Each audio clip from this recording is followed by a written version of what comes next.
All right, let's get started. Good, we are live. Welcome everyone. Welcome to the AdexTrades weekend workshop. This is something that we actually started, I would say a few months ago, where once a week or once a weekend out of the month, we host a workshop pretty much to answer any question that you guys have, whether it's trading related, whether it's market structure related, the strat related, any question that you guys have, we want to be able to answer it. And we want to be able to give you our thought process, our opinions, and hopefully you take it with consideration. So given what we did last week, or given what happened last week, we did have OPEX, and I know it threw, or I kind of can feel that it threw people off guard. So I just wanted to have this type of workshop where we can talk about like things like that. We can talk about any of the questions that you have. Like I stated in the announcements channel, one of the requirements is that everyone must have a question, whether you write it in the trading chat. I apologize if you guys write questions in the live trading channel and I don't see it. It's because I'm usually looking at the trading chat. So please, if you guys can ask the question in the trading chat, or you come off of mute, you can ask those questions as well. All right. And I'm also, since we are on YouTube, I'm going to be looking at the questions that you guys are having on the YouTube chat. Appreciate those of you that are on YouTube. So let's get started, y'all. All right. So now, okay. So welcome. Hope you guys can see me. Hope you guys can see my screen. For those of you that are new to the channel, please make sure to like, comment, and subscribe. I really do appreciate it. So let's get these questions underway. Let me see the trading chat. Let me see what you guys have. And feel free, any question is fine. There's no such thing as a dumb question. There's no such thing as a question that people won't understand. You can ask any question. What is the stock? What is the option? How do you trade? Please ask those questions, all right? All right, so one of the questions. What is the best way to grow a small account, position size, and stop loss? First, how are you doing, Leandria? I appreciate you for being here, brother. Appreciate that. So I want to ask you, what would you say that small account size is? Are we talking about like $500 account, $1,000 account, $5,000 account? What would you say for that size? Because I would say it's in relation to what that size, to what that account size is.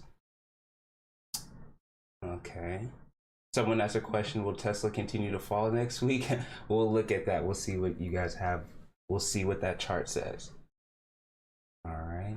So I would say it depends for a small account, because like if you're talking about like a $500 account size, it's not that you can't make money with a $500 account size, but I would say it's more about the trading psychology, because I can tell someone that, hey, you can grow a $500 account, but it might take some time.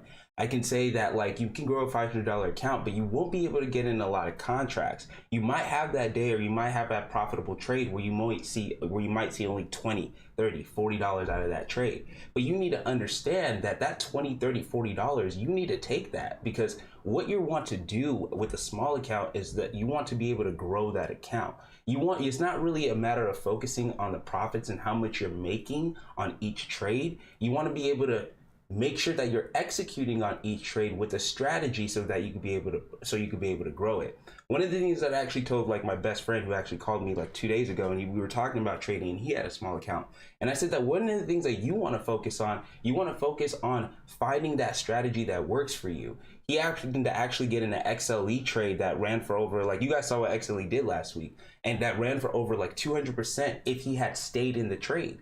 But I told him that no, you need to collect that 40%, you need to collect that 50%, because you were right on the idea. Now what you want to focus on is being right on the next idea, because when you're growing your small account, a lot of the times, actually every single time, it's focusing on that strategy that can become consistent.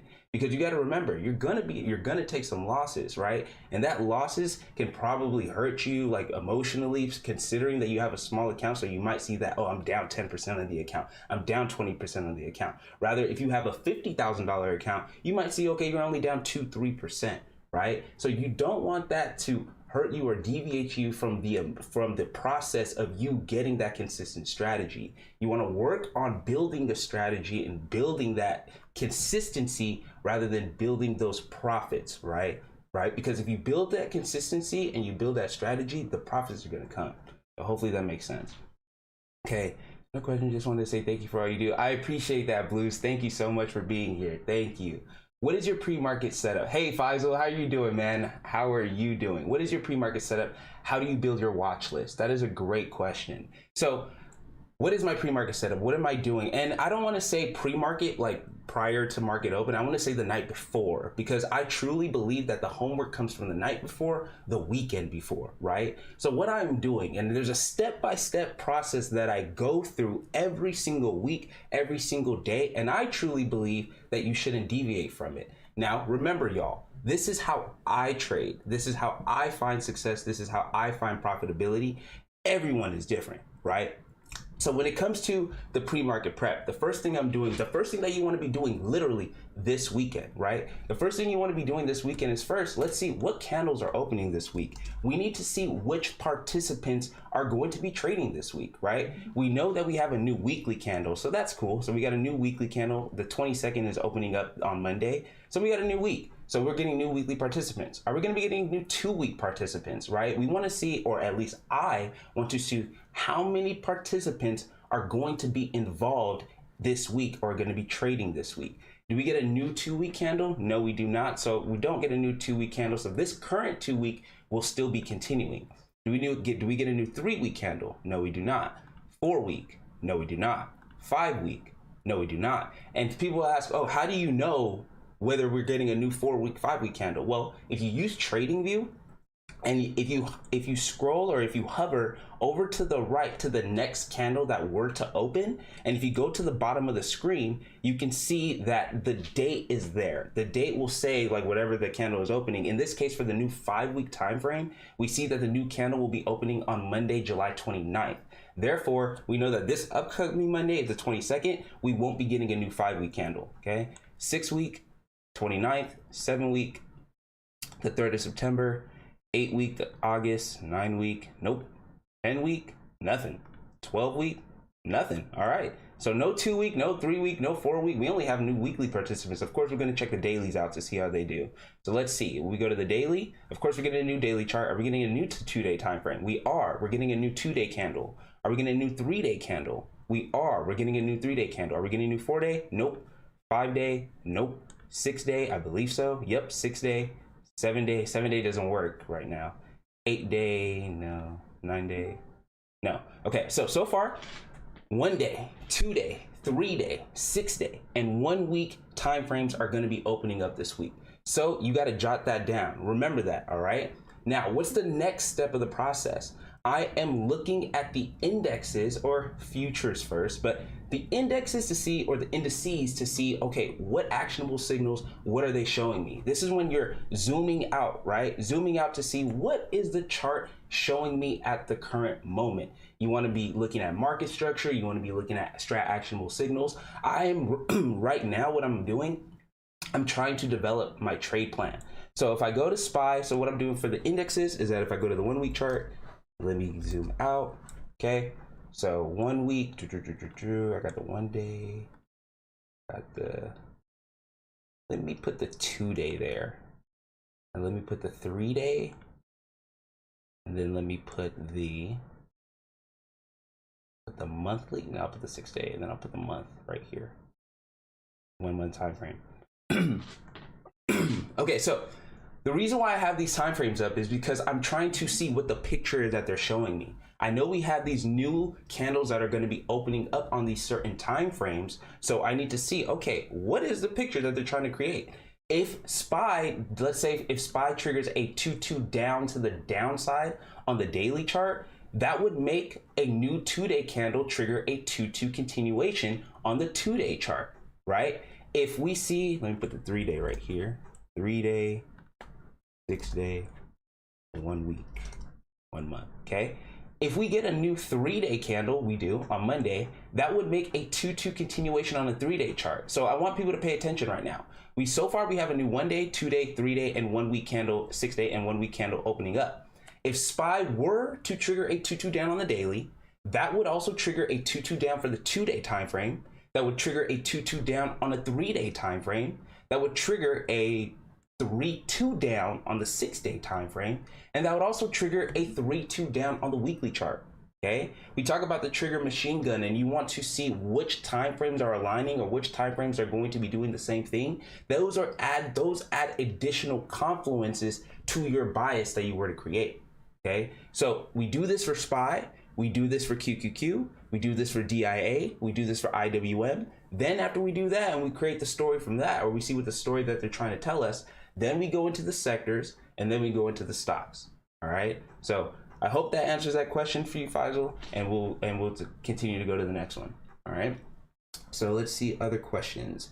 Given that there's so many available, how do you efficiently study tickers? How much time are you spending, and what are you looking for before you decide to go deep with charting? So that's a great question. And I know in the beginning it sounds overwhelming. Like, okay, where are you starting from? SPY has 500 tickers, right? But this is why you do that step-by-step process, by going through the index, by going through the sectors, and then going through the tickers. Let's give an example. Let's see, QQQ or DIA. I think DIA is a good one. Okay, so DIA is a good one. DIA is a great one. So let's look at DIA on the weekly, okay? DIA on the weekly is giving us an actionable signal. We see that we have a shooter on the weekly time frame. So right now we are able to start to create the story that what could potentially happen. Based off what we know about the shooter candle, we know that if then statements, if price were to trigger 2 down on the weekly chart at that 401.40, we would therefore be triggering a 2-2 reversal on the week. So now we know that DIA happens to have 30 stocks within them, right? So this is how you can pinpoint your analysis from 500 to now to maybe 30. Now, if we're doing it with QQQ, let's say QQQ had a shooter on the week and we're talking about QQQ, you can pinpoint your focus to XLK. Let's say if SPY had the shooter on the week, what would we be doing? We would be looking at the 11 spider sectors to see which ones also have a shooter on the week. Because we know one thing, if DIA were to trigger a 2-2 reversal on the weekly chart, then we know that the stocks within DIA, particularly the ones that have the same setup, will probably also trigger that 2-2 reversal on the week. Of course, you have to confirm and make sure they are doing it, which is why we look at the sector and the stock at the same time, or the index and the stock at the same time. Hold on, give me one moment. Sorry, I just had it on mic. Or the index at the stock at the same time, and that's how you're able to create a thesis. So what would I say right now? And this is just only off of a couple confluences because I haven't looked at the 2-day, the 3-day, everything else.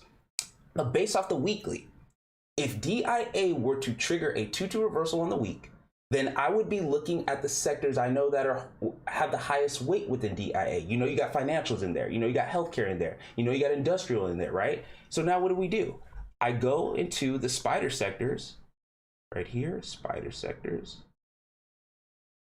Go to the sectors. And I say, okay, XLI. I know XLI, there's some holdings that are in DIA. What is XLI? Look at that.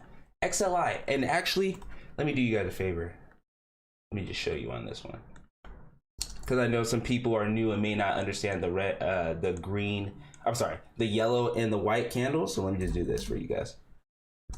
Okay, so we have XLI also with the shooter on the weekly chart. Okay, DIA got a shooter on the weekly chart. XLI, I know there's a lot of holdings within XLI in DIA. Okay, bet, matchup, 2-2 reversal, potential 2-2 reversal on the week. Now that I know that DIA has that same setup with XLI, now what do? We go into the holdings within XLI and DIA to see if they have the same setup. Watch this. For those of you that trade or know sector rotation, give me a couple of names. Which holdings are in DIA and XLI? I'll wait for you guys to give me a couple of answers. Let's see. What's that? I heard someone. Cat. Someone said cat. Okay, great answer. Cat. Anyone else? Anyone else? LMT. LMT, great answer. You got that as well. DE. DE is not in DIA. It's in XLI, but it's not in DIA. And actually, I don't think LMT is in DIA. It's in XLI, but I do not think it's in DIA as well. But there's a couple of other ones that is in XLI as well as in DIA. Anyone else? Someone, Leandrew said X. No, X is not in XLI. It is not in XLI. And you guys, I want everyone, I know you guys won't do this, but my goal for everyone is to be able to know the stocks within the sectors by hand. As soon as someone says a ticker, you already know which sector it is. You already know what industry it's in as well. BA, someone said BA, congratulations. Hey, Shovik, Cat, BA, FedEx. What's up, my guy? How are you doing? Good, good, good. So yes, you are correct. We do have Cat, we do have BA, and FedEx is also a holding within. How do we check? Now, let's see. UNH. UNH. UNH is in DIA, but it is not in XLI. It is not in XLI. Someone said Uber. Uber is not in DIA. I love all these answers because you're going to get to a point where you're just going to know, right? Anyone else? DE. DE is in XLI, but not in DIA. Is in XLI and not in DIA. So now let's look, okay? You guys talked about a lot of stocks that are in XLI. Let's look at the ones that are in DIA. And you guys are going to see, if you look at my trading view, I have a bunch of watch lists. Oh my gosh, Adex, why do you have all these more? Because I want to know. No guesswork. Which ones are in this and this, and you just know the back of your head. So if we go to DIA, we can see that you have UNH, Microsoft, GS, HD, McDonald's, Amgen, all these ones, right? So which are the ones that are in XLI? We have Catherine, or Caterpillar. We call her Catherine. You have Cat. Cat is in XLI and DIA. Let's look at what Cat is looking at on the weekly chart. Catherine, look at this. So Cat, full time frame continuity to the upside, but some people will say that this is a potential shooter, right? Or this is a shooter on the weekly chart. You are below 50% of the entire candle, or you close below 50% of the entire candle. And some people would say you close even below 33% of the entire candle. Now, if you look at Cat, Cat also has an actionable signal. Now, for those of you that don't know what actionable signals are, if you're new to the strat, this is the strat combo cheat sheet that I have. This is something that I created that I'm going to be presenting and giving every single one of you guys when it's live. Pretty much, I think I'm going to be releasing it at the end of the month. But this is just a continuation of this previous strat combo cheat sheet that, of course, shout out to our creator, Rob, rest in peace. And if you look at the other strat combos that were created, I know the Sarah the Strat Sniper created one, Alex Options created another one. These ones specifically, or I have a couple of actionable signals that I like to use per se. Some people may not call it actionable signal, but if you back test these strategies, you can see that oftentimes they work, often not. So based off what we're looking for Cat, we know that there's a possible actionable signal that is on the weekly time frame, and that actionable signal happens to be a potential 322 reversal to the downside.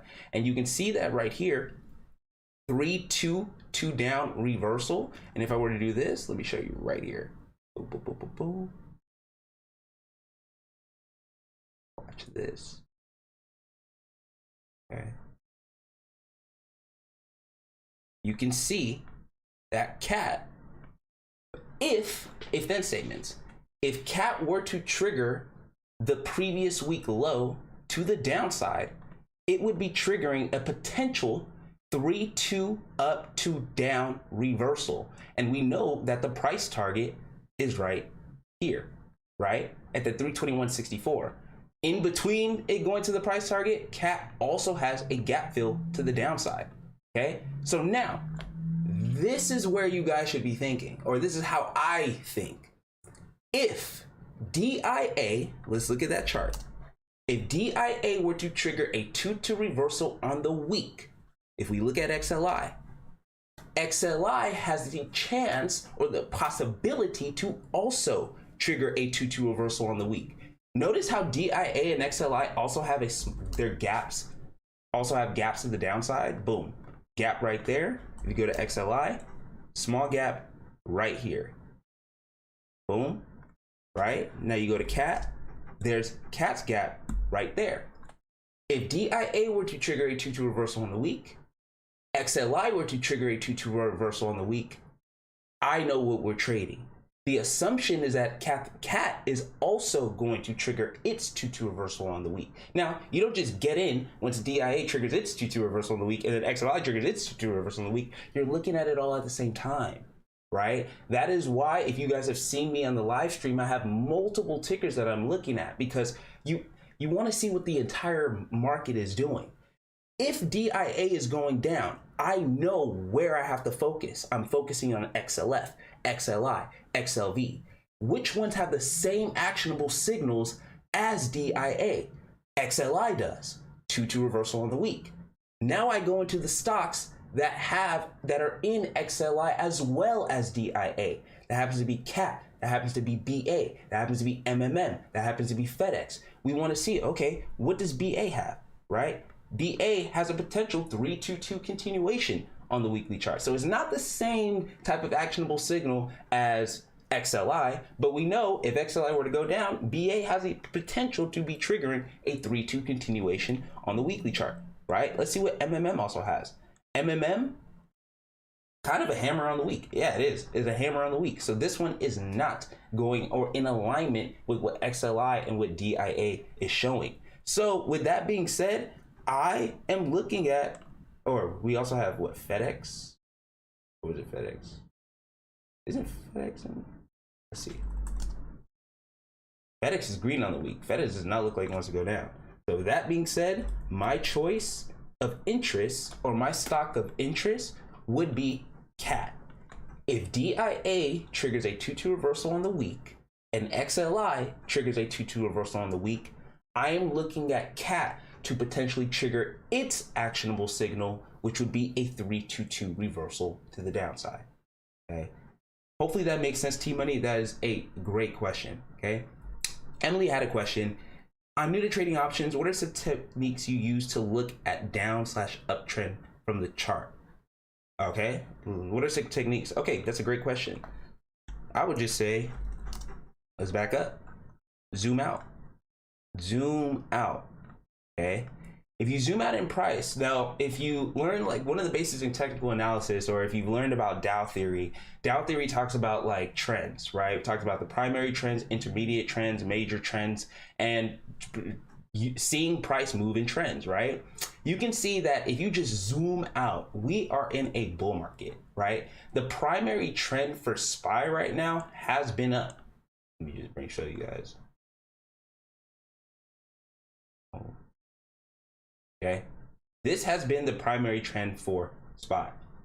So, and how you can see a trend is created, or an uptrend, I should say. An uptrend is created or distinguished by higher highs and higher lows. So, if you make a higher high after another high, that is, and you also make a higher low after a low, that would be a uptrend. And I can show you this right here. Okay. You can see that this high right here, and if you could compare it to this high is higher than this one. This low is higher than this low. Therefore, this would be an uptrend right here. Okay.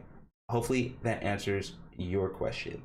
Let me see. Hey, ADEX, when an alert triggers, what would it be the rule to enter? Wait for a 5-minute candle close, or a 15-minute, or a TTO based off the trigger level? Will the same rule apply for the weeklies as well when we swing? Okay, so this is a great question. When an alert triggers, especially, and it depends when you are, if you're a strat trader or if you're a different type of strategy trader.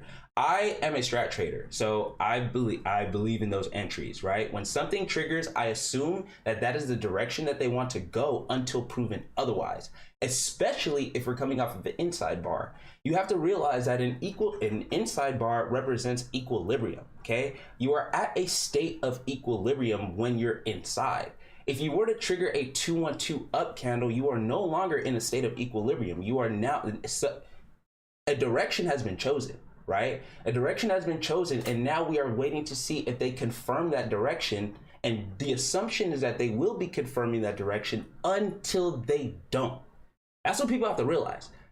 You have to believe that they're going to confirm that direction until they don't. And the candle will tell you that they don't, okay?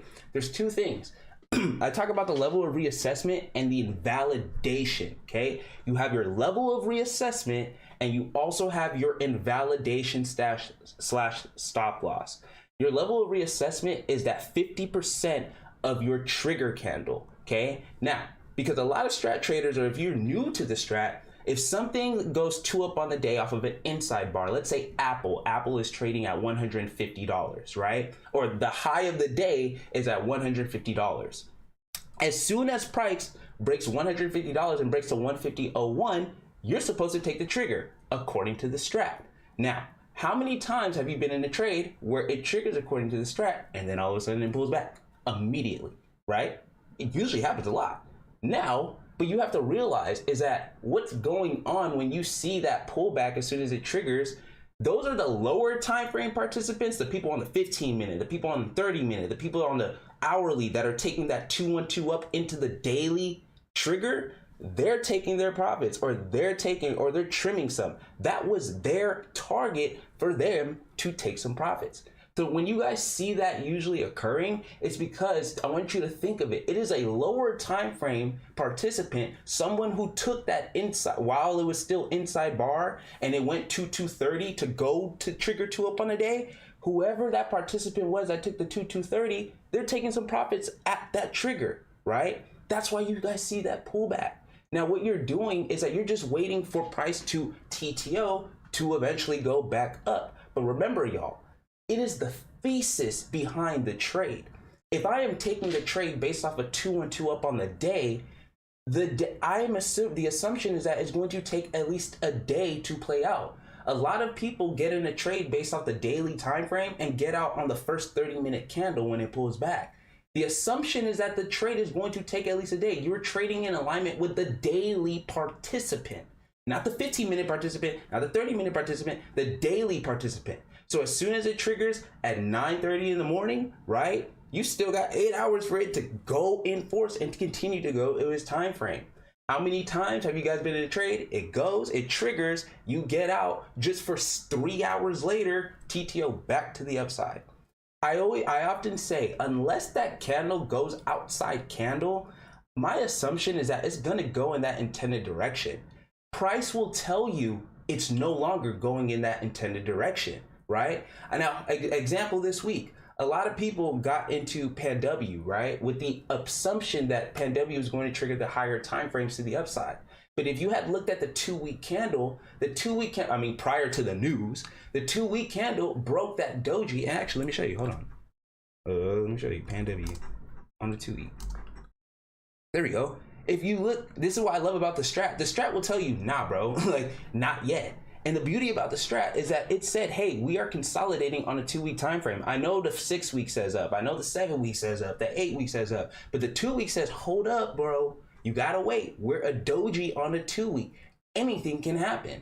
And the strat did say we triggered a 212 down on the 2-week, where we wanted a 212 up. But what did it do? Trigger a 212 down. So that's why I say that whatever your thesis is based off of, you want to assume your thesis until proven otherwise. A lot of people believe and trust too much in the trigger, that number, right? What that price, it's actually based off your thesis. That way you don't get stopped out and have it reverse on you just an hour later. All right. So hopefully that makes sense for that question. What are your thoughts on trading verticals? I love them, but do they limit your upside? So personally, I do not trade verticals. So personally, and I think actually the Wealth Hunter, she can be she's actually will be able to answer that question because she's going to be hosting another class next week and she's going to be talking about that. Okay, can you go over the strategy, please? Yes, I'll definitely be able to do that. And let me see what questions you guys have here. All right, I love the strat. I feel like I'm chasing combos all day. How can we identify the higher probability strat combos? I'm more of a scalper day trader, if that helps. That's a great question. So I would say, the higher probability strat combos. Okay, I would just say my favorite because there still has to be like a magnitude gauge for those. But my favorite happens to be like the 3-1-2 setup, the 1-3-2 setup, double inside bar, triple inside bar, as it can be quadruple inside bar. As many inside bars as you have, the better the setup, right? Because we know the more you consolidate, the more you can potentially break out. So we love consolidation. We love consolidation. As soon as you see an inside bar, you want to love it. As soon as you see an outside bar, you want to love that, because you know what's happening in an outside bar. One is showing aggression, right? So you know that one side is showing more control over the other, right? Whether it's bulls or bears. That's why I love those hammered threes to the upside. What was a great one that did it? I think it was XLI. Yep, XLI on the 2-week chart. Prior to it becoming a shooter, right? When it went in force, you did have that hammered three. This is showing aggression from those buyers, and all I'm looking for is them to confirm it by them doing that 3-2 continuation on that time frame. Okay, so what adds to the probability scale or to the probability analysis? For me, it's the amount, or it's the number of actionable signals that appear on the time frames, on how many number of time frames. The more time frames that you see an actionable signal on, the higher probability for me that it will trigger, and it will probably be an explosive setup, right? So like Tesla, for example, or I guess we could talk about DIA. So if you see DIA, we actually took this trade. DIA had a 113 on the 2-day chart, which also coincided with a double inside 4-day chart. If you looked at the weekly, oh no, was it 8-day? 8-day, it also had a inside 8-day on the 8-day chart. So there was multiple signals. You had consolidation on multiple time frames that said if this were to trigger, then you can trigger them, but then they can potentially go to target. So the more time frames that the actionable signal, or you can see an actionable signal, right, or they declare a bias, that usually adds to the probability analysis.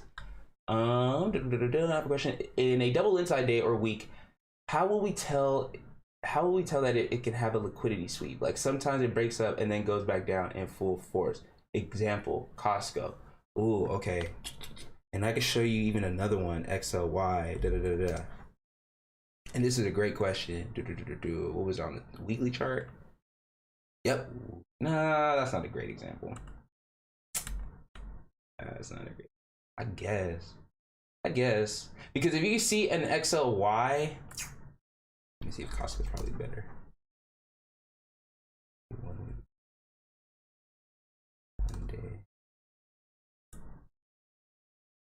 Perfect, there it is. Okay, so if you look at the 2-day chart for Costco right here, you can see that we had a double inside breakdown, right? It broke down and all of a sudden we had a liquidity sweep, and it actually reversed to the upside. This is a great question, and I'm so glad that you asked this question. I'm actually going to be creating a video about it, about the 312 and the 312 down. So something that I realized like last year, or actually like 3-4 years ago, that 312 see it later setup. So you know how oftentimes I say if you see a 3-1, whatever time or whatever side that it triggers, that 2. So if you get a 3-1-2 up, oftentimes you can get that see you later. So a 3-1-2 up, 2 up, 2 up, 2 up, 2 up, 2 up, 2 up, right? Or a 3-1-2 down, 2 down, 2 down, 2 down, 2 down, 2 down, 2 down. However, that's not the case. What I realize is that the second candle following that 2-bar, right, can actually be the true direction. And I'm so thankful for ICT and market structure, because I didn't know what that was until I learned those concepts, that it was liquidity sweep. So hear me out. So when you see that 3, it's the same thing with the double inside bar. If you see that double inside bar, my assumption is that it's going to go 2 candles, right? Because double the amount of consolidation, double the amount of a breakout. But that may not be the case. The first candle that it breaks out of might actually be trying to go to liquidity, and it may be a liquidity sweep and go the opposite direction. Just like Costco here on the 2-day, right? You had your 1-1, it went to down first, hit liquidity before ultimately reversing to become a 3-bar, and the true direction was actually the upside. Another example, I think it was either DG. I think it was DG on the week. Let me show you. Or DLTR. Weekly time frame. Oh man, it was on the 2-week time frame. Okay, whatever. I thought I found it. So, but you can see that what I'm trying to show is that that first candle that it does trigger, right? So if it triggers a 2 down, right, off of a double inside, you want to pay attention and you want to use market structure principles to see, is there a liquidity that we can actually tap and reverse price? That is what makes it a particular AMD potential type of play, right? You have your accumulation right here, your accumulation with the double inside bar, you have your manipulation to the downside, and your distribution actually to the upside. So if you guys go back, you guys can go back to your time frames and you will see a 3 1 2 up, 2 down, 2 down, 2 down, 2 down, 2 down, 2 down. That 1 was the was an accumulation, that 2 up, manipulation, distribution to the downside. So you will hear me say that the second candle following the double inside bar, or the second candle following the 3 1 2, so after the 3 1 2, so after the 2, that may be the true direction of where price wants to go. That's what accounts for that liquidity sweep, right? Hopefully that makes sense. So it's really not the first 2 up that you're really paying attention to. It's the second 2, because it might be that first one might be the manipulation, and it might do a 2-2 rev, and that might be the true direction. So you want to pay attention to that. That is a great question. Great question. Hopefully I answered that. Okay, let's see. Can you please explain, when you exit a swing trade, how do you define target when a swing is reached? Okay, beautiful. Which one are we in right now that we just got into? Let's see. Oh no, MU. MU is a perfect one. Yep. MU is a perfect one. Okay, so I always talk about targets, right? So last week, MU was a play that we shorted, and because of the fact that it had a potential trigger machine gun, if you look at the weekly chart, we had an inside week. So inside week, you guys have probably saw the tweet where I said inside weeks are underrated. Look what happened off of an inside week, right? So as soon as a week opens, the reason why we're looking for inside weeks is because something is about to happen. That's the beauty about inside weeks, is because something is about to happen. Consolidation leads to expansion. So this also goes back to the question, like, okay, when you're starting off the week, what are we supposed to look at? We look for inside weeks. We look for inside 2 weeks. If we have a new 2-week candle opening up, we have to look for inside 3 weeks, because we know from that state of consolidation, once they choose if they want to go 2 up or 2 down, it could potentially expand to that direction, and you want to trade in the direction of most 2s. So that's why MU was one of the culprits going into this week. If you look at the 2-week chart, you had a potential 2-2 down on the 2-week, but the monthly was what gave the signal with that shooter on the month. And that's why I love the higher time frames, because the monthly told you the story. The monthly told you, like, hey, you might not want to go long on semis yet. And that's why I really was like, yo, MU look like the one. I know everybody's bullish on semis, but the monthly is saying you got to hold on, right? The weekly, and this is why you trade in terms of higher time frame analysis. If you look at this inside week, and if you've just been paying attention to the bull market for the last 6 months, possible TTO back to the upside for MU, right? But if you look at the monthly is telling you, hold up, we are a shooter on the month. What side is more likely?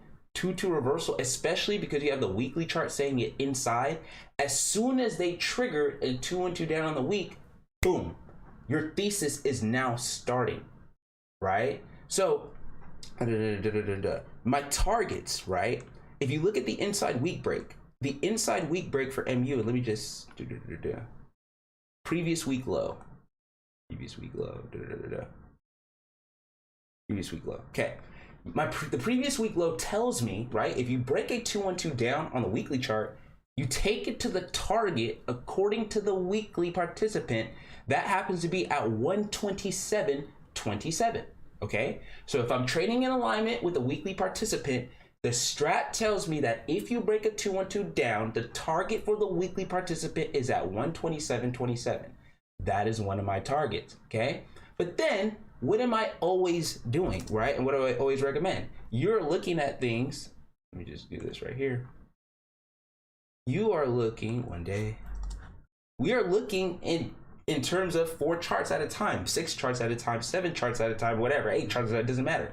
And I see that on the weekly chart, if we go to that 127.27, I know that we have new 2-week candles that opened up last week. That makes us break a 2-2 down on the 2-week chart. Look at it. That 127.27 right here would break a 2-2 down on the 2-week. Now, y'all, you guys have heard me talking about passing the baton to those higher time frame participants. One of the reasons why I like swinging is because one time frame participant will lead into the next time frame participant.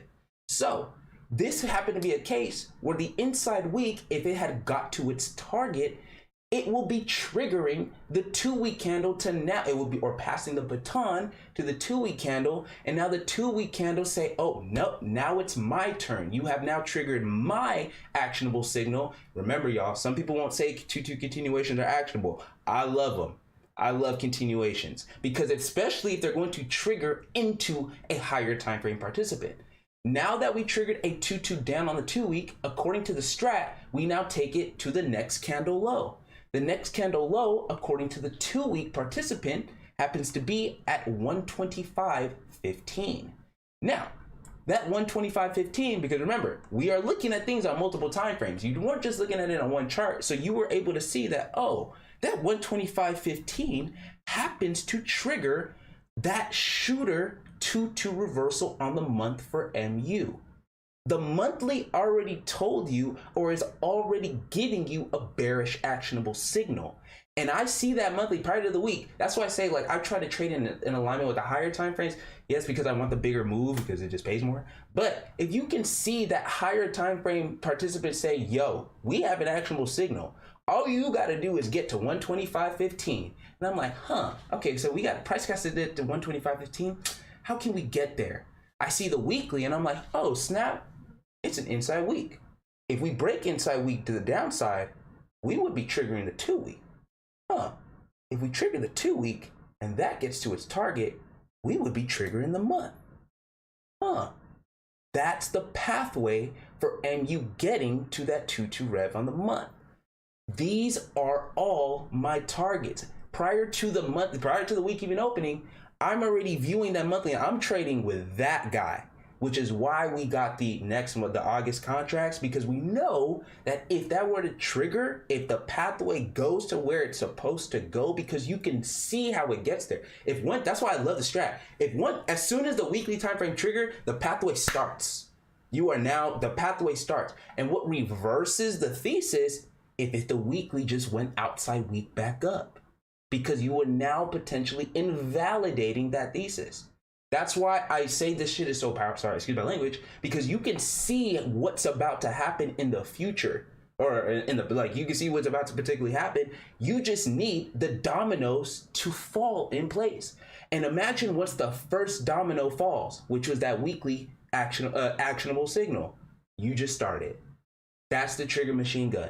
These are my targets. The 130.07, the 127.27, the 125.15.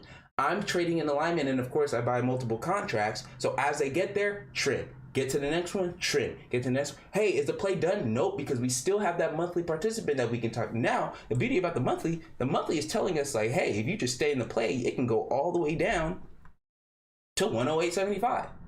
And we need to wait for a actionable signal or a candle that tells us it will no longer go to 108.75, right? Whether we get a hammer on the week, a hammer on the 2-week, an inside week, and now we do a 2-1-2 up on the weekly back to the upside. It will tell us when the play is over, right? So hopefully that makes sense. Gaps, can you please explain, are you drawing from open of the candle to the wick of the upper or lower candle? So gaps are always, for me, this is how I draw them. And let me just show you right here. A great question. So gaps are drawn, they're drawn from the close of the candle. So I say this, they're drawn from close to open, then you adjust, okay? They're drawn from close to open, then you adjust. Let's look at this gap right here for MU. You can see that from this day to this day, we gapped up. So what happened was the gap is created from this close, right? Now, a lot of people are going to say, like, oh, why is it not the gap from the wick, right? Because we didn't close at the wick. Price went up there and traded at that wick, but we did not close there. If I were to show you on a 15-minute time frame and go back in price, you will see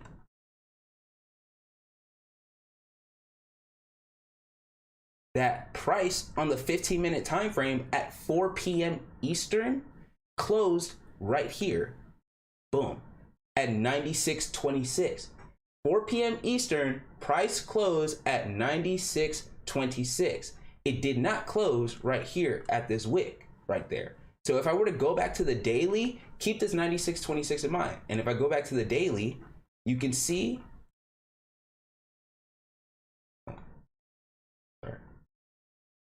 96.26, right?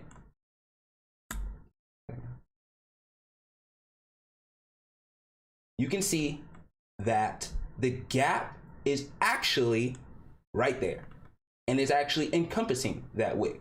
So it is always going to be the close at, and just think about it, like 4 p.m. Eastern, what time, where did price close, right? 4 p.m. Eastern, where did price close? Then you take it to the open of the next candle.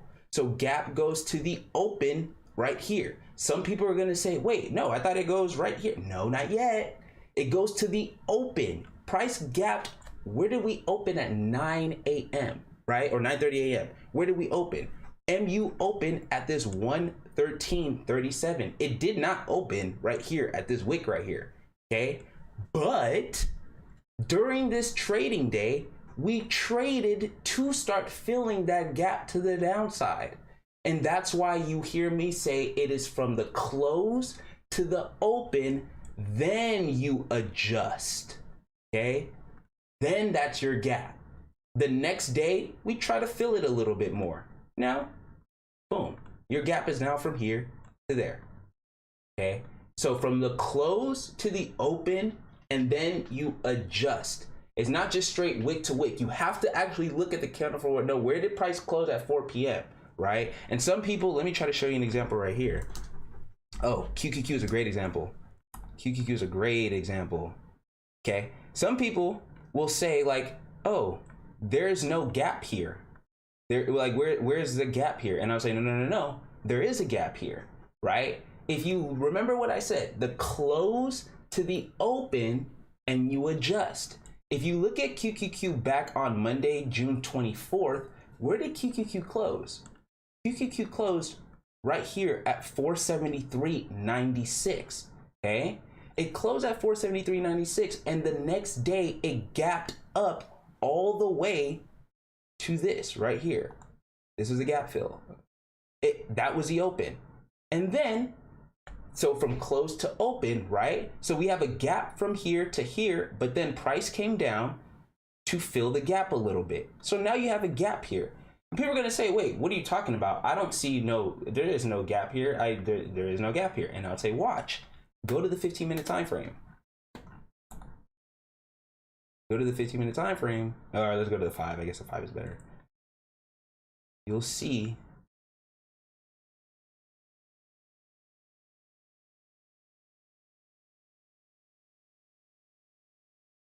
drawings. There is your gap in price. Price closed right here to the downside. This is a 5-minute chart, y'all. At yeah. So at QQQ at 4 p.m. Eastern, price closed right here, just for you to gap up the next day right there, and you fill it a little bit. This is a gap fill, and you know what happens, y'all? Price comes down to fill that gap. Watch. Reset chart. I go to the daily. You can see, where did we go? Where did price close? There is your gap fill. Okay. And that's why I said, and for those of you that are in the Discord, I said that, hey, QQQ has a gap to fill to the downside, right? And this was our target. We also have another gap right here that you can see. Boom, boom, boom, boom, boom. There's your gap as well. So now you can see that we have another gap to the downside for QQQ, okay? So hopefully that answers your question. Let me see what other questions we have.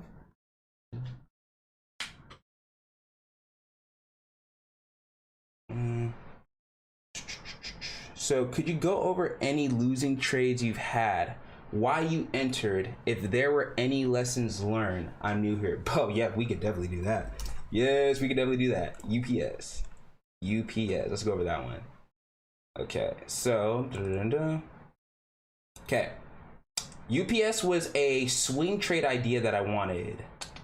Okay, so one of the reasons why I entered UPS, now a lot of people and OG strategers may not like this, but I like to anticipate those future actionable signals. I like to get in early. If you have multiple confluences that say that one side is more probable over the other, I like to get in early because I like to get it cheaper. I'm sorry, I do. You're going to see, especially if you do your homework correctly, most oftentimes than not, they will play out. So UPS was a trade that I got in early in anticipation for it was going to move later on. So I just wanted to get a starter, and I bought next month's contracts, so the August ones.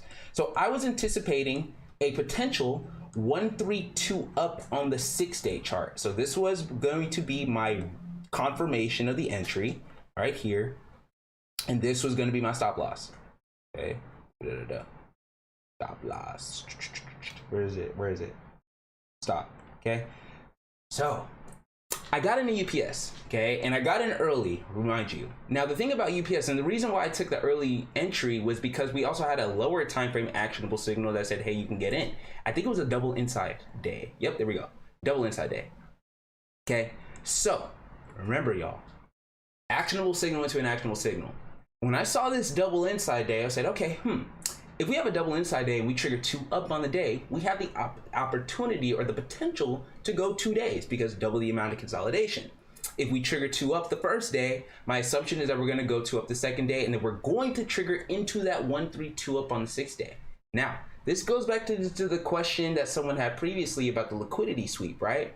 UPS did the liquidity sweep where it got to the target, the first target off the inside candle, and then they were like, okay, get out, and we went outside day to the downside.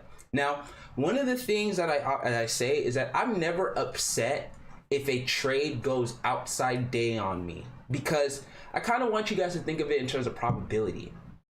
What is a likelihood if something goes 2 up? Let's say you have full time frame continuity to the upside, right? If something triggers 2 up, I know we don't literally know the exact number right now, but y'all can try to guess for yourself. What is a likelihood that that 2 up candle will end up coming outside? Like, it happens sometimes, but it doesn't happen all the time. You get what I'm saying? Like, very rarely, like even with this, you have 1 3 candle, 2 3 4 5 3 bars in this entire range right here of like 20-25 candles. You get what I'm saying? So very rarely will you go the opposite, or it will go outside on you if you're in full time frame continuity to the upside. I'm not saying it won't, but I'm just saying very rare. So that adds to my probability analysis. Like, okay, if this triggers 2 up, it probably won't go outside. If it does, I'm not upset because it just happened to be one of the 20% that goes outside. Now you can see that we went outside to the downside and we triggered that 3-2 down on the day. Now this is where I quote unquote messed up. Now we had a gap fill to the downside right here. Boom. Okay. Remember what we just talked about gaps, y'all. This is a gap, and you're gonna get to a point where you're gonna see these gaps like immediately. Oh, this is a red down close candle. We know you closed there, and this is the gap fill right here. Okay, so there was a gap. So once we went 1-1-1-1-3, I knew, okay, we went 3. We're probably gonna be doing a 3-2 down into the gap. That happens to be one of my favorite, my trading checklists. I love actionable signals into a gap fill. So I knew, like, okay, yeah, it's definitely gonna be going down. And with swinging, I say this to my members that if you're swinging a stock, you know when it's going to reverse against you or it's going to do the opposite side. So what did I do? Because I got an early entry, right? And it hadn't triggered yet. I quote unquote was wrong because it hadn't triggered yet. Buyers had not shown that they are stepping up to the plate at this current moment. We're still in consolidation, right? We're still in consolidation, but buyers haven't showed their hand yet. Now remember, y'all, I told you that I wanted to take the trade based off the 6-day time frame. If you look at the 6-day time frame, right, you can see that, and if Vincent is here, he knows exactly what I'm talking about. you've heard me talk about that, like, unless that candle goes outside and invalidates the thesis, right? My thesis is that there's a possibility. Also, you were at, like, I think you were at demand or something. Yeah, you had like a nice demand zone. So my thesis was that price was going to trigger one side is more likely that we would be triggering a 132 up rather than a 132 down. My stop loss is at 132.90, right? If this is my thesis, okay? My thesis is based on the fact that we are most likely going to trigger a 132 up rather than a 132 down. Now let me ask you, did price ever break the thesis of it going the opposite side of a 132 down? It never did. Price never broke that 132.90. And guess what? 2 candles later, it does the intended move that I was looking for, right? And so this is one of, like, let me see. If I go to, give me 1 second. Watch this. Let me see. See if I can find where I posted this trade. Oh yeah, here. Yep, here it is. Yeah.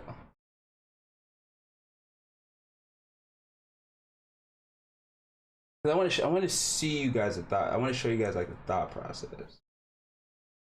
Because I don't want to say like I wasn't wrong, right? Like, because I always talk about that the chart most times than not is going to do what you wanted it to do. Keep UPS on watch. I like this consolidation. There is no entry yet, but I'd take the 145C 816 if it does what it needs to do. I'm targeting the 2 gaps to the upside. I took a starter, 1 contract at 230, but entry did not trigger. It may want to sweep, fill the downside gap before. Guess what, y'all? And this is why I love my homework. And this is why I don't get mad when I get stopped out of a trade when I was right on the idea. Because it did everything that I thought it was going to be doing. And I'm not trying to say it on some like, oh, I'm arrogant or cocky. No. Just like, yo, trust the chart. Trust your analysis. Trust your analysis and follow through before you get out prematurely. You had already said that it may come down to fill the downside gap first. And it did that on the daily. It came down to fill the downside gap first for that sweep.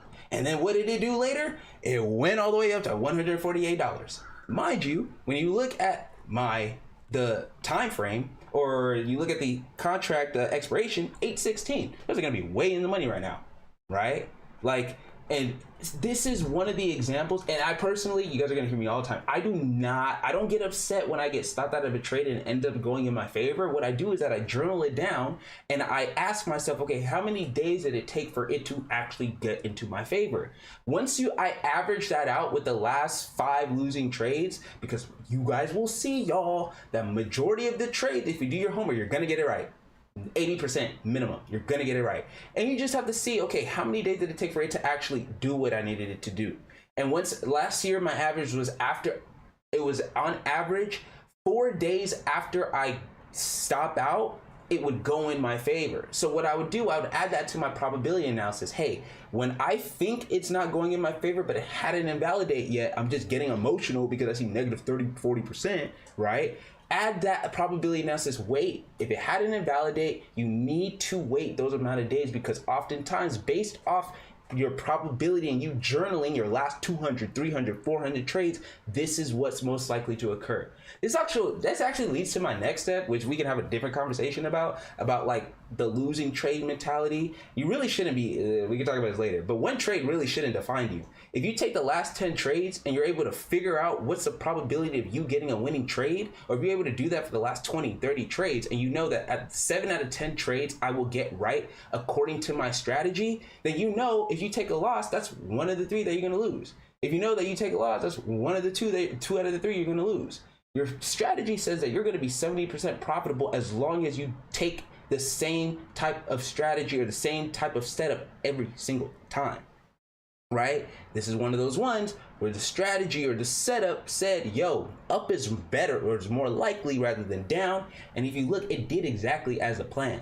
And that's why I also talk about, like, I want you guys to draw like the pathway of the chart. Draw that wave pattern. You will see, like, okay, there's a gap to the downside. We're probably going to fill this gap first before going up. And then you won't be upset if price is going against you if you are swinging.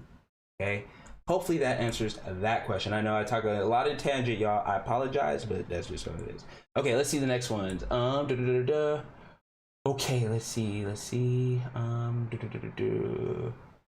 I'm really concerned that breaking news will affect the market too much, especially for some swing trades. The presidential election news are affecting the market so much and making trades 10 times harder. So I would question that. And the only reason why I would question that is because of, if you actually look at what SPY has been doing, right? SPY has been bullish prior to this week. Yes.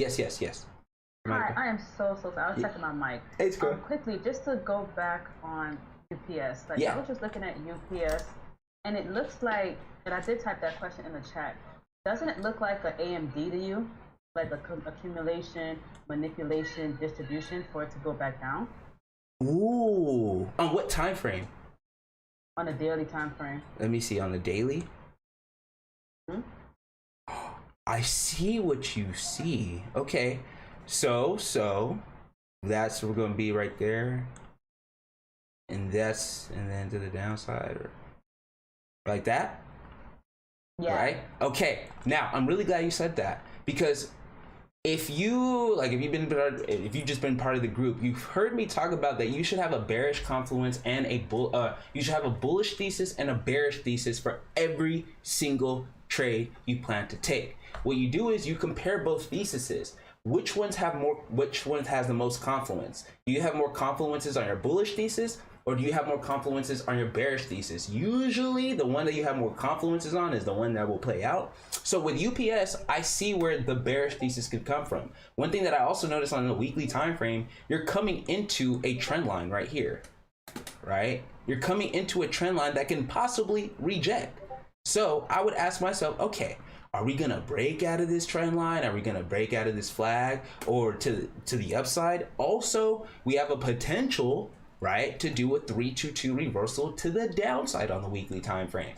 So this would be a trade. Well, first of all, I wanted it earlier, so we have to see if they're going to get that little TTO down before ultimately coming back up. But this is an example where you would have bullish confluences and bearish confluences for it. The bearish confluence, I can see potential AMD to the downside, potential 3-2-2 reversal on the week to the downside, potential trendline rejection, potential shooter on the weekly chart week, since we close, did I say 50% below this candle? See, did we close 50% below this candle?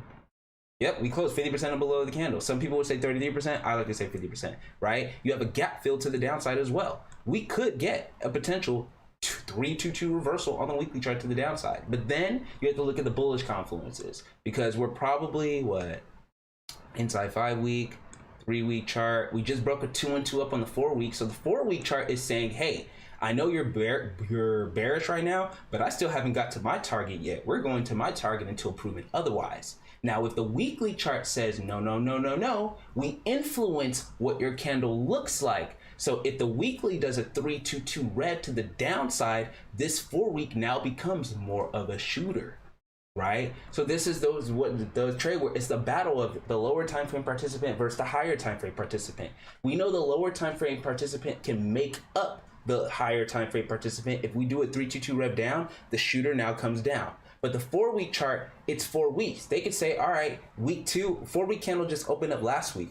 And they're saying, like, okay, week 1, we triggered. Week 2, consolidate, go down. We don't care. And they're looking at the weekly like, yeah, you can do your 3-2-2 rev back down. But then week 3, they come back in and say, now it's our time to buy. That's your TTO back up for the 4-week participant. And so that's why you have to look at the time frame. 4-week chart says, like, it's going to take us 4 weeks to play out. We can go up week 1, we can consolidate week 2, which is your 3-2-2 reversal on the weekly time frame, and then week 3 we can go back up and try to get to our target until proven otherwise. So yes, you are correct. You are correct. There is a bearish thesis, and it could be a possible AMD back to the downside. Okay. And UPS as well has earnings Tuesday. Oh, this week? Oh, there you go. You see how it's a coincidence how that happens? It's crazy. It's crazy. Like when you look at Tesla inside week down, of course, and it has earnings this week. It's like, really, you're really gonna give us that great of a setup the day or the week before earnings? It happens all the time, all the time. All right, let me see what questions we have here. Thank you, Adex. You're welcome. You are welcome. So yeah, I'm really concerned about the breaking news. This is me. I know everyone has a different opinion, but I am TA over news any day. TA over news. Technical analysis over fundamental analysis, but fundamentals have the power to override technical analysis. So, and what I mean by that is that you can have a great setup technically, right? Inside week, 2-week chart, phenomenal, monthly, boom, hammer, everything looking good. But then the fundamental analysis, right, or the fundamental news can say, forget that inside week and then drop it, like Crowd. I guess Crowd was setting up to go down, so that's different. But like, you can see that the fundamental news can totally just wipe that TA setup. That's why I say if the fundamental news is powerful enough, it has enough magnitude to override a technical setup. Okay, so but going back to like SPY on the monthly chart, now, and this is prior to this week, okay, prior to this week, I would say that if you just look at the trend, everything is kind of been on the buy the dip mode for this entire year. One question that I actually asked my mentees, I was like, let me ask you guys, what is the ratio between calls to puts for this entire year? What would you think the ratio between you buying calls and you buying puts? What would you say? They're like, astronomically way more calls than puts. And I'm like, yeah, why? If you look at the trend, it's been up. It's been up. Most things have been going up. Well, I don't want to say most things, because we know Mag 7 have been really carrying the market, but a lot of things have been going up rather than down. If you're trading in alignment where the buyers are, it's kind of been on buy the dip mode, right? And so you just have to, for me, you have to have those levels. You have to have those actionable signals. You have to know when to rotate. You have to know when they're going to rotate, right? Like the key last week or prior to last week, one of the clues that we knew that a rotation was about to occur between IWM and DIA, they were both coming off of inside months, right? DIA was coming off of an inside month, so it came from a state of equilibrium and consolidation. Once it breaks that state of equilibrium consolidation, we can see it expand to whatever side. It could be up or down.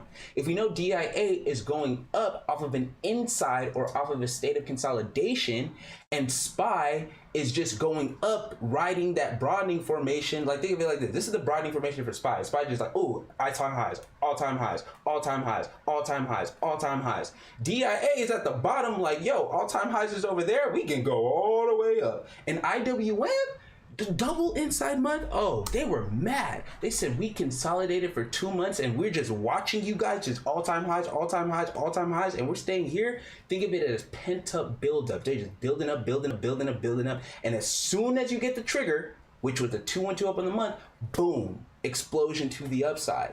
And that's why you can see, and it's based, remember, probability analysis. I'm looking at something at all-time highs, and I'm looking at something breaking out of a state of consolidation where I know that expansion makes us money, right? What side or which trade am I more likely to trade or in alignment with?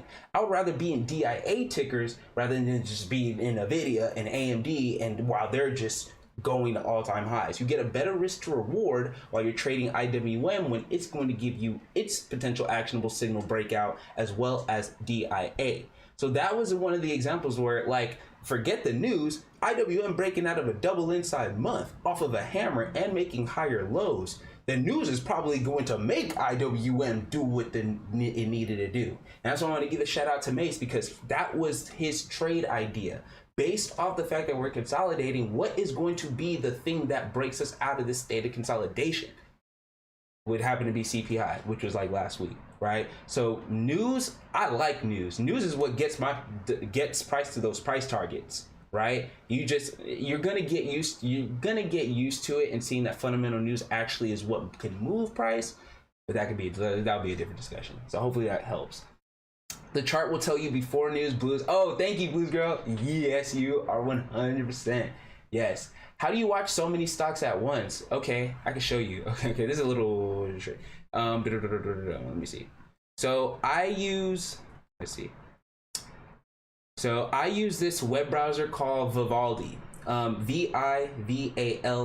I can type it in the chat to let you guys know. And what I do is I this is what I do in the morning. So I'm looking at the 15-minute time frame, right? So what I'll do is, let's say I'm looking at the 30-minute time frame, okay, or the hourly. I'll go to the hourly, and what I do is that I save this, and I make 6 tabs. This is a trick to not have to, even though I recommend paying it, but this is a trick to not have to pay for the trading view. I hope they're not listening in so that I don't get in trouble. But this is a trick to not have to pay for trading view. So use Vivaldi, it's a free web browser. So what I do is I duplicate this tab. I duplicate it 6 times. So I'll duplicate it 6 times. Okay, duplicate. I just did it 4 times, 5 times, 6 times. Okay, what I'll do is that I'll highlight those 6 tabs, and Vivaldi has this thing where you can tile the 6 tabs. I'll tile the 6 tabs. There are my screens right here. Okay, so now if I want to, so what, just like the cat example, right? What would I be doing? So I'd have DIA up, I would have XLI up, and I would have cat up, and maybe I would have IYJ, because IYJ is also industrials for iShares. So if DIA triggers 2 down on the day, look, I'm able to watch XLI, DIA, and cat at the same time, right? So as soon as market opens, if DIA starts coming down and I see XLI coming down and they're both about to trigger their daily put trigger, I'm watching cat at the same time. And I'm like, okay, y'all, get ready. And this is what I'm doing. I'm literally in live trading. I'm like, hey, you guys, DIA just triggered 2 down on the day. Watch XLI. XLI is getting close to triggering 2 down on the day. If XLI triggers, I'm like, hey, y'all, XLI just triggered 2 down. Watch cat, watch cat, watch cat. And if cat triggers 2 down, we know that's a simultaneous breakdown of TIA, XLI, and Caterpillar. Okay, you can do it with 8 stocks. You can do it, and so what? And I have, depending on how many screens you have, I have these 6 multiplied it by 4. Okay, so I'm looking at 24 screens. I want to look at everything. I want to look at everything. I do not want to miss a sector breaking 2 up and I'm not in there. I don't want to miss a sector breaking 2 down and I don't see it. No, you got to see everything. I need to see VIX. If VIX triggers a 3-2 up on a day, I'm like, hey y'all, you better watch SPY. You got to see everything. What is Dixie doing? Dixie going up? I don't know. Make sure you watch the tech, right? You got to. That's just me. I want to see what's going on, because the market works as a whole. That's the beauty of it. When you see everything like when you see XOK going up and you're like, man, why is XOK going up? And you automatically know, okay, you know you got semis in XOK, you know you got IGV, so you know you got cybersecurity. I automatically can just go, okay, hey, XOK going crazy, y'all. What's going on? What's SMH doing, y'all? What's SMH? Oh, yep. It looks like SMH is the one that's bringing XOK up. Okay, so look in the video. Right? Look in the video. Okay, there's no video. Look at AMD. Is it AMD that's bringing it? Is it TSM that's bringing it to the upside? And I'm just looking. Now, I know it could be overwhelming at first, but if you can get that system down, but remember, my plan was already given the day before. I walk into the morning with, I already know which stocks I'm going to trade. You guys have seen me in live. In the morning, I said, this is the one I want. This is this. If this triggers, we give them this. If this triggers, this is this, right? The night before, give them my plan. As soon as it triggers, it's go time. And you just wait for it to go to target or invalidate. And I want to make sure that I emphasize that. You have to have your invalidation prior to you taking the trade. For a lot of people that just be taking call outs and don't know where the invalidation is, you need to know your invalidation before taking the trade. It will help you when you're down 15%, when you're down 20%, and you're down 30%, and you're like, oh, should we get out now? It's like, no, get out when it invalidates. Your invalidation is right there on the chart. The line where price needs to close below is right there on the chart. If you're looking to take a 212 up on a weekly time frame, you're not pressed about it until you start getting candle closes below 50% of that weekly time frame. Or if it goes outside, you are not pressed, right? So this is how I'm able to look at multiple screens. Vivaldi, have 6 charts up, tile the tabs, or have 6 tabs of the same screen, tile the tabs, and then you can be able to look at multiple charts at once. All right, let's see. Oh, you guys have a lot of questions. What is the easiest way to find a sector in a ticker looking to trade? What is the easiest way to find the sector on a ticker I'm leading a trade? I'm only looking at 1 to 3 setups and I see random tickers when I look at this. Oh, great question. Go see y'all. I like this. Great question. So what I would do is there's 2 websites that I use. ETF.com. ETF.com. So if you just know it, oh wow, cat looks phenomenal. I wonder what sector cat is in. You type in cat, and right here. And you'll see right here the list of ETFs that hold CAT. 311 ETFs. You have DGIA, DYLG, DIA, DIVO, BIBL, XLI, right? And I'm like, I want to use the ones that they have the highest holdings with, because you know that's going to influence what that chart looks like. All right. Let's see other questions. How do you calculate the size of the position of a hedge? What's your strategy when it comes to hedging your swing play? Oh, okay. So this might take some time to answer because every hedge is different. Every hedge is different. Let me go back to, give me 1 second. Okay, red, green. Let's talk about the Costco one. So, okay, actually, no, let me just give you a general statement. So, I like to hedge. First of all, I only hedge when it's a swing contract, when it's a swing position. I have like at least 4 to 6 weeks out, at minimum, 4 to 6 weeks out on my swing position. So, if I believe that Costco, based off the 3-week chart, or no, not the 3-week, 2-week. If I believe that Costco, based on the 2-week chart, will get to this target right here. Okay, if I believe that Costco is going to get to this target, and I'm going to talk about 2 ways of hedging. If I believe that Costco is going to get to this target at 807.13, and I'm trading in alignment with a 2-week participant, I know first week may not get there, right? I also know the first candle may not get there. Why? For those of you that know the time frame with the time frame triggers, if I'm a 2-week participant, I expect the trade, or I expect the play to last at minimum 2 weeks until proven otherwise. Therefore, I must get at least 4 to 6 weeks in my contract for the expiration so I can play for that move. Just in case this week they don't want to go in force, I'm trying to trade in alignment for that next candle to go to that target. Now, I also realize that Costco has a shooter on the 2-week chart. And if they wanted to, right, we could hit this potential OTE to the downside, or I'm sorry, we can potentially hit an OTE or a retrace up before going down. For example, like this, we could do something like where we go up, we hit that 0.618, right? Maybe hit this FVG that I know some ICT traders like talk about. I know this probably, and I don't trade ICT a lot, so I apologize if I'm not doing it the right way. But yeah, we can come into this fair value gap right here before coming back down. So if and remember, I'm drawing my pathway for the stock. So if I can see that, okay, there's a slight opportunity where we can retrace up, possibly hit OTE before going down, depending on the stock. Right, Costco is an example where I would do it because that move up is like a $30 move. I kind of want to take advantage of that, right? So I would get shorter dated calls while I am in long dated puts. And this actually happened to be the case. We got into the puts for Costco, $5 a contract, right, for the 816 800s. While Costco went up, those were going down. You're 10%, 20%. And by us being able to take advantage of getting the calls as well, they go up 20. Once they hit the price target, or once you see that they're reversing, you were able to trim, right? You now use that capital and put it into the put position that you truly believe is the true move.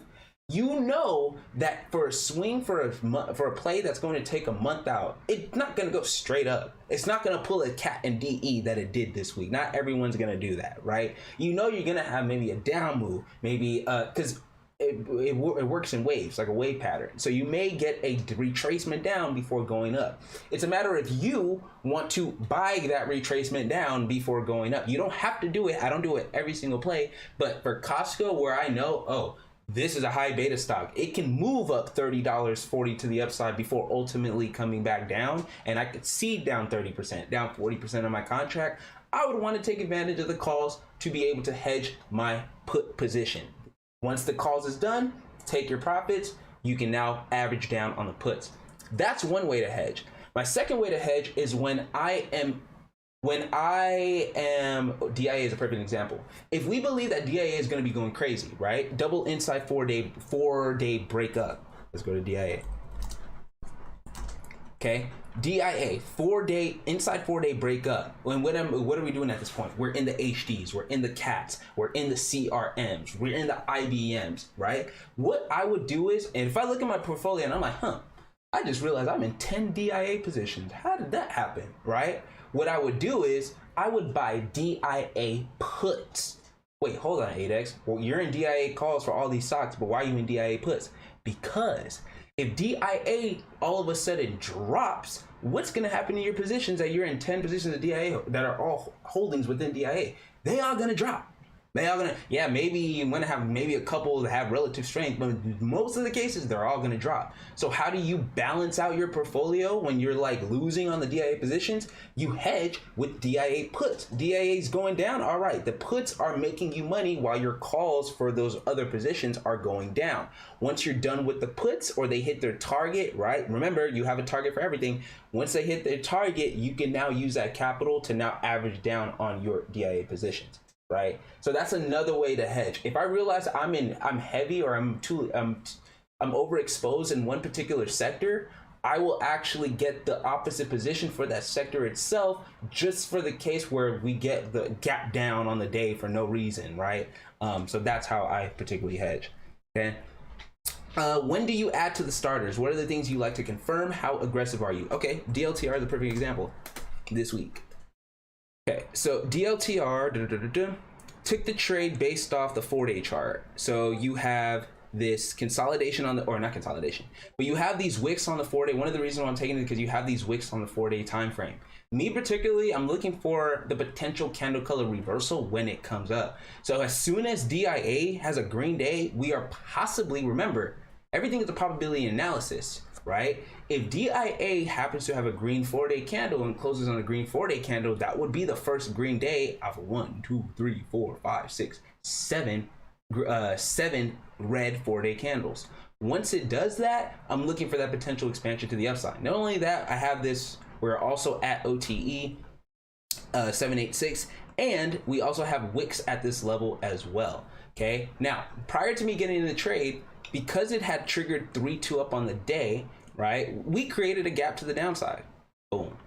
And so we know we have an imbalance that was created when we gapped up. We know price will not just go in a straight line, especially, and if I'm in calls, I don't like when we gap up because I always agree we're going to be coming down to the gap to fill that imbalance before potentially going back up, right? So if you know, or if you can now draw your pathway,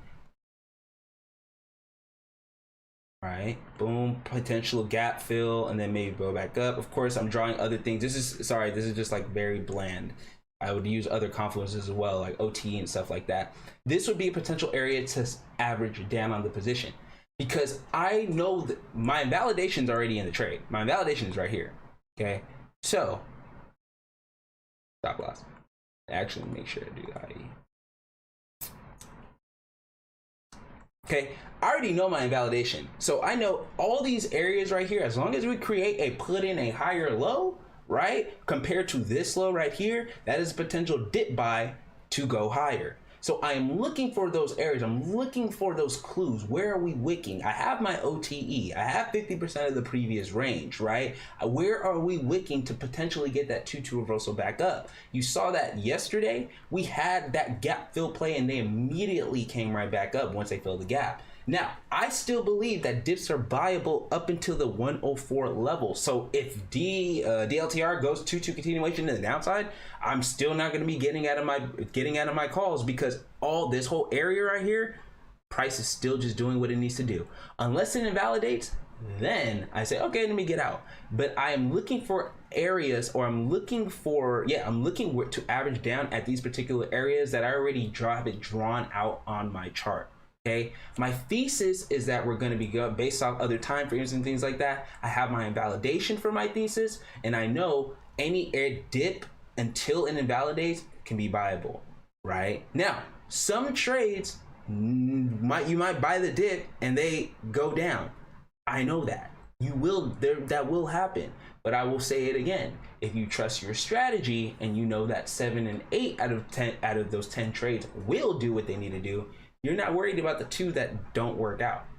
Okay, but you're going to figure out your strategy on your own. Once you journal and once you figure that out, I'm telling you, you will come up with it. Shout out to Mark Douglas, who really actually broke it down and actually gave that thorough explanation, because I didn't think of it that way. And it's ever since I thought of it that way, it has been so different.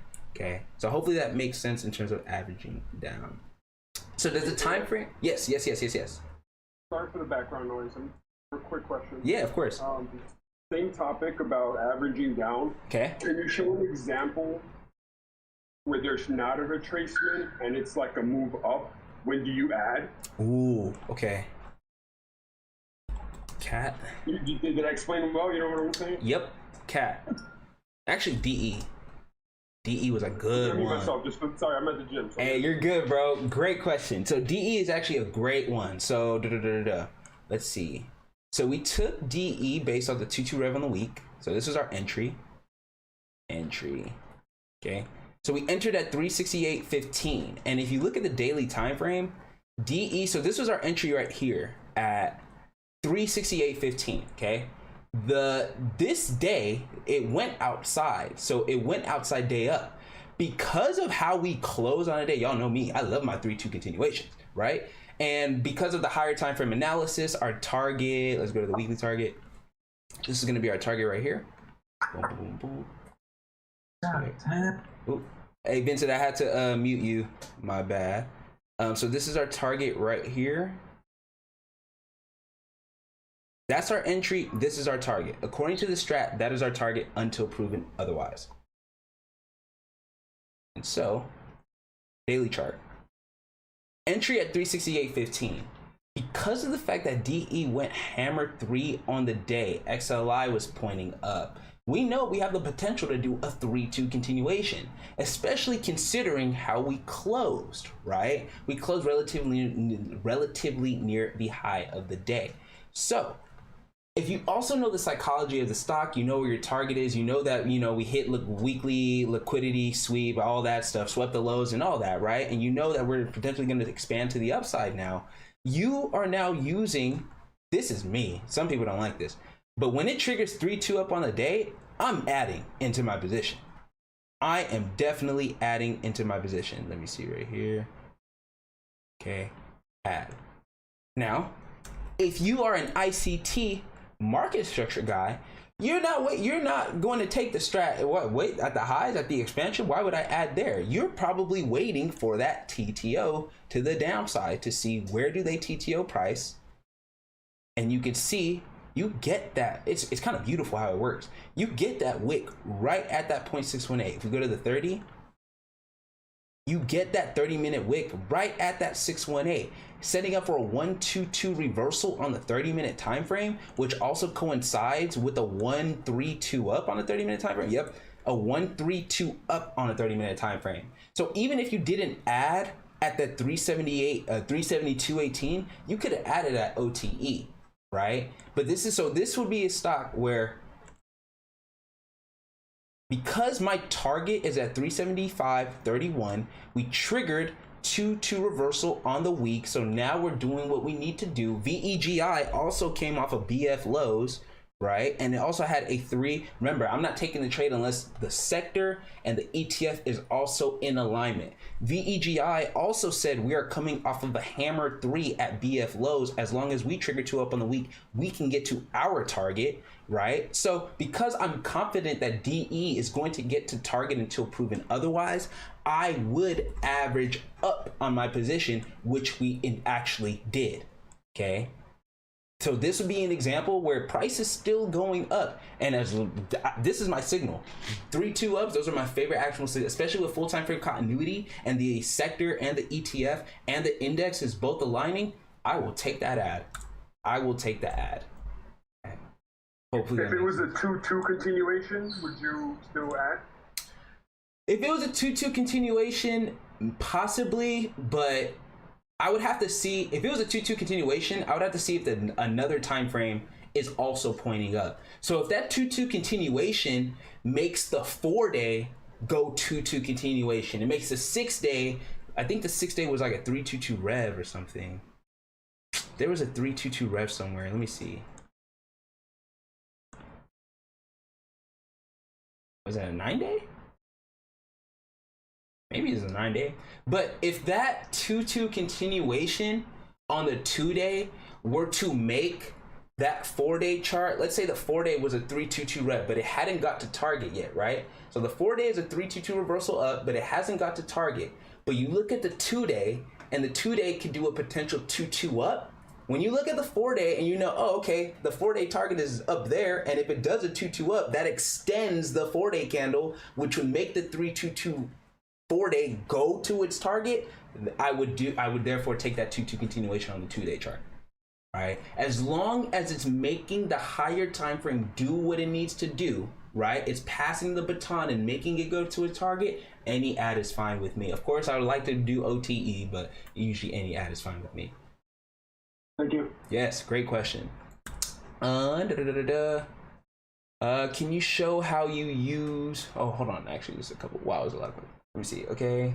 Really join terminologies workshops. So I would recommend. So in the server, we actually have a channel in AdexTrades University where that has the terminology. So all the terms that we talk about, whether it's strat lingo, whether it's ICT lingo, if you were to go to our server and look at the terminology section, you'll be able to see. Now I know it's a lot of terms, and it could be discouraging to look at, because especially if you're new, but what I recommend is just like trying to get a feel for it. So then in your future workshops, when we talk about OTE, you're gonna say like, oh, that stands for like optimal trade entry, but I don't know what it is, but at least you know what it stands for, and then we could be able to talk about it. Because right now as a beginner, you wanna be immersed with you, or you wanna try to get immersed with all the terminology and like what people are saying, because that's what I did when I was first starting.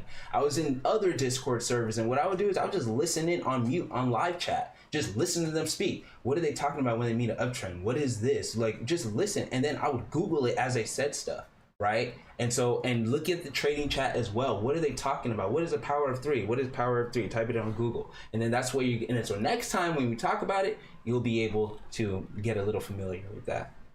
Okay. You like the videos there's a lot about it. Do you have a list of that's on the daily 11 for 2 days? Great question. I tried a DAL and the sector was going up, the stock was coming down to the break.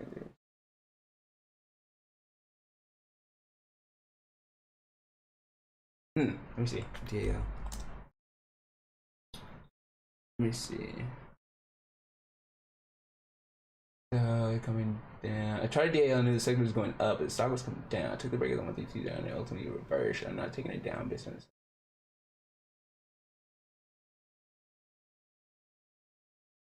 But the play is not done yet. So you took the 132 down on the day. It's right now at the current moment, it is a failed to down on the daily chart, but you don't know if your target is not going to get tapped unless they reverse your thesis. Because you took the 132 down, what reverses that thesis of the 132 down is if you were to get a 322 reversal back to the upside and take out this high of that 3. Once you do that, this would invalidate that thesis to the downside. Invalidation curve right here. Now, if I were to look at this on a higher time frame,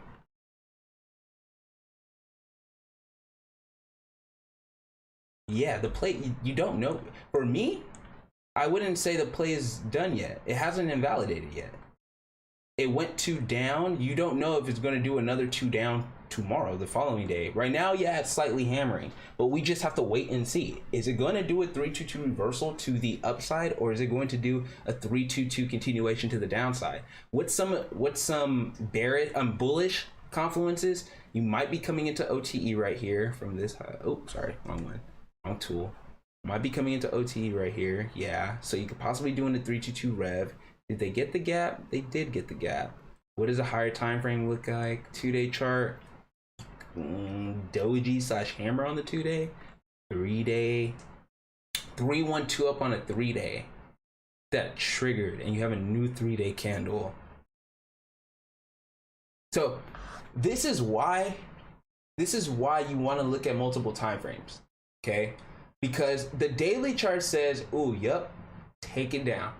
But the 3-day chart says you're coming off of 2 hammers off of, this looks like an SR flip as well. Hold on.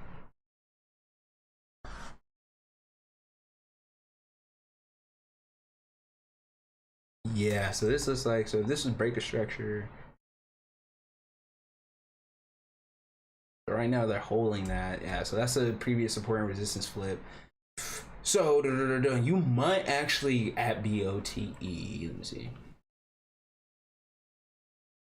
Yep, and you're at OTE. All right, so this is where you have to look at multiple time frames, because you took the daily chart based off the 1-3 and the infamous 1-3 setup.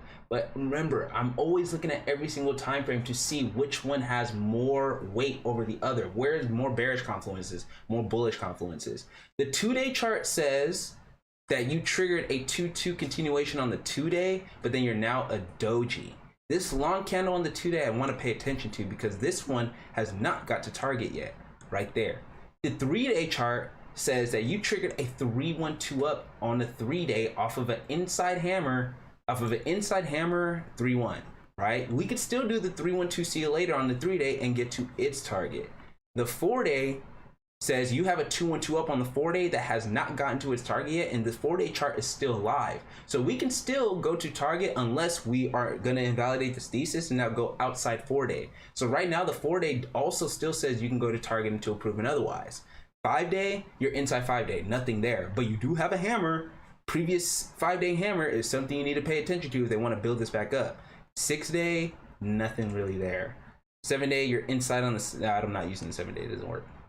8-day, you're inside when you get a new 8-day candle and you're coming off of a previous hammer. So right now, you just gotta wait and see. There are confluences for both the bullish and the bearish side. So in the breakage structure that they're holding and the fact that they're holding 618, for this, I can see a bullet. Let me see what jets are doing.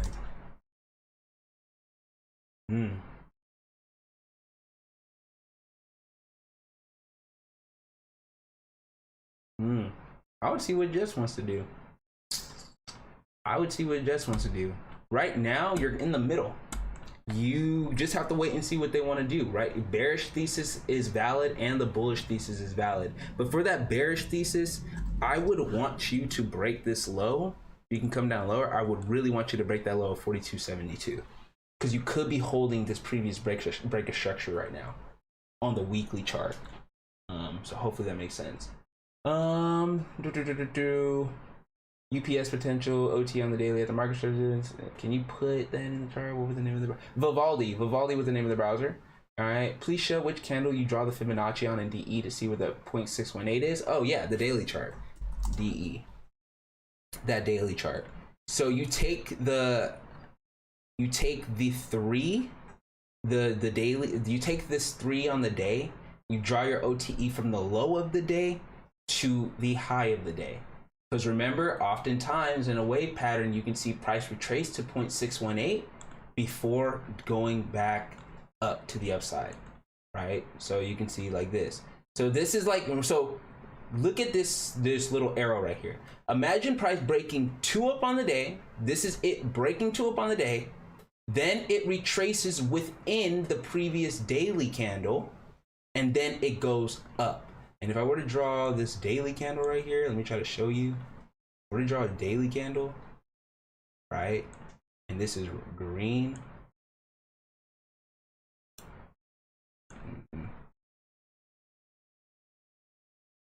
Okay, and this is a green candle. Imagine price breaking 2 up on the day right here. This is where you enter long, previous day high, and you see price, right? Let's say we open, let me do this too. Let's say that this is the wick right here. So let's say that there's a wick right here. Okay, so that's the wick. If we see that price breaks 2 up on the day, how many times have you seen price break 2 up on the day, come down, then go up? What you're doing is that you're taking your OTE off the daily range right here. That's your daily candle. And then you see price for the new candle go up, trigger 2 up, come back to 0.618 of the daily candle, and then go up. So that's the example that I'm trying to show by you taking the fibs for this low to high of the day right there. Hopefully that answers your question, Magnacrad. Okay. Bullish on DAL setup for next week going long. I see what you see. It is holding that break of structure. It is definitely holding that break of structure. What is a doji? What is the importance of swing trading? Better be bullish on DAL. Yeah, I know. I like it. Hey, what's up, bro? I didn't even know you were here. What's good, man? Hey. Just listening to you teach so beautifully. Hey, happy Saturday, my guy. Didn't even know you were here. The GOAT, AdexTrades. Y'all make sure to follow him on Twitter. Make sure y'all follow him on all social media platforms. Why are you so energetic? Hey, bro, it's Saturday morning, man. I'm teaching this, of course. I woke up an hour ago. That's crazy. That's wild. But a doji. Hey, man, I'm glad you're here. But a doji just means consolidation. You have indecision between buyers and sellers. Let me see if I can find a doji. Okay, this is cool. This is a good one right here. So this would be a doji right here. DE on the day. This candle, because you see how price goes up, it goes down, but it closes in the middle. So that represents an indecision between buyers and sellers. I kind of like to call it a tug of war, and you're waiting for the next candle for it to break either the upside or downside to break out of that equilibrium or that consolidation phase. How do you determine when to draw the Fibonacci on a daily candle versus a trend? You draw your fibs everywhere. Now when I mean by everywhere is because like this. And some charts you'll see me have like I call it major OTE and minor OTE. So for example, if we look at DE right now on the daily, we can kind of say that, yo, DE is possibly putting in a market structure shift on the daily time frame. So we can see that this could be a potential MSS on the daily right here. Boom, boom, boom, boom, boom. Right? Let's just say if it was, okay? Boom. And now let's see if DE wants to, some people can even say the trend line, do a trend line right there, right? And so let's see what can happen is if you draw your OTE from this leg, and I would call this major OTE, okay? Because this is the major trend that we are looking for. So major OTE. So this tells me that if DE actually does want to make an uptrend right now, or a market maker buy model, I would say, and we actually want to put in an uptrend after coming off of a downtrend, I'm looking for a higher low to be put in this area right here. Okay, so for me, if I want the bigger move, if I want the potential for DE to go to that next liquidity high at right here, potentially, I'm looking for that OTE at this level to trade in alignment with the weekly participant, because that would be a weekly OTE. This would be a weekly OTE, and to potentially go back up to the next high. That is for the major trend, but I'm also putting in a daily trend as well. I'm looking at, if I go over the hour, I see, okay, this is a low right here, boom. This OTE. So this orange OTE, this is potential for DE to wave or to retrace back to the upside off of this leg, and it's a matter of if-then statements. So what I'm doing right now, I'm like, okay, I'm looking at DE on the hourly. I know that this is a potential reversal for DE on the hourly to continue the trend back to the upside. Oh, how am I? Give me 1 second. How am I? Sorry. So for the potential to DE to continue the trend back to the upside right here, let me draw this pattern now. Boom, boom, boom, and then we can come back up.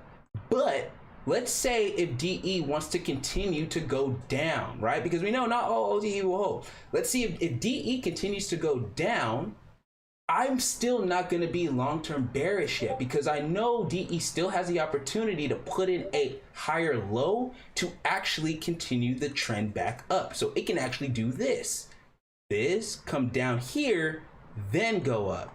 And let me change the color of that template, right? It can do that and this, and look where it also coincides with. It also coincides with that trend line break, that retest of the trend line to ultimately go back up.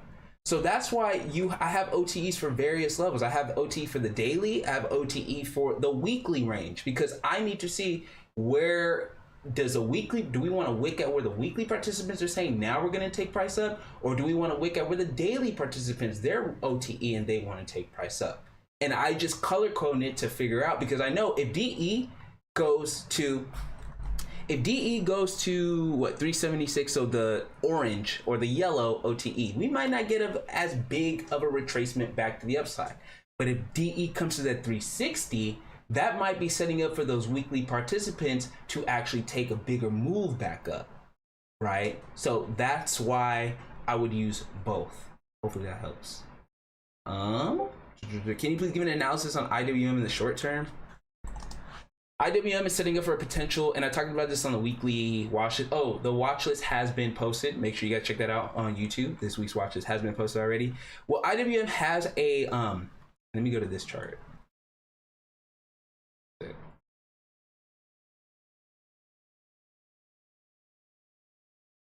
Exit that one.